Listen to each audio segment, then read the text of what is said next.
Hello everyone, শুভ সন্ধ্যা সবাইকে। তো আজকের সন্ধ্যাটা হচ্ছে বার্থডে মিনি ব্লগ নিয়ে। তো সেই বার্থডে উপলক্ষে রেডি হব আজকে। তো চলো রেডি হওয়া যাক। তো আজকে রেডি হওয়াতে গিয়ে একটা ইয়েলো কালার ড্রেস পরেছিলাম আর একটা ভালো নুড কালারের লিপস্টিক পরেছিলাম। তার সঙ্গে বেঁধে নিয়েছিলাম অনেক দিন পরে এইরকম একটু চুল বাঁধা। তো বেঁধে দেওয়ার পরে বেরিয়ে পড়েছে ভাই, দাদা আর আমি।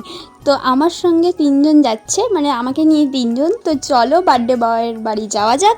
এসেই দেখি সবাই নাচানাচি শুরু করে দিয়েছে। তো নাচানাচি শুরু করতে করতে এদেরকে দেখার পরেই শুরু হয়ে গেল বার্থডে পর্ব। মানে যা যা হয়, আশীর্বাদ, বড়রা আশীর্বাদ করে, তো ওইটাই আর কি। আশীর্বাদ করার পরেই শুরু হয়ে গেল কেক কাটিং। তো কেক কাটছিল এই পুচকু ভাইটা, যাকে আশীর্বাদ করছে। তো এরই আজকে বার্থডে ছিল, তো সেই উপলক্ষে আমরা সবাই গেছিলাম। তারপরে খেতে বসে যাই আমি, আমার দাদা আর ভাই। তো আমার এপাশে বসেছিল দাদা আর বাম পাশে বসেছিল আমার ভাই। তো ভাই আর আমি আর দাদা বসেছিলাম তিনজন টেবিল চেয়ারে, যেহেতু ওপাশে না ছোটো ছোটো পুচকু পুচকু ভাইরা বসছিল তাই।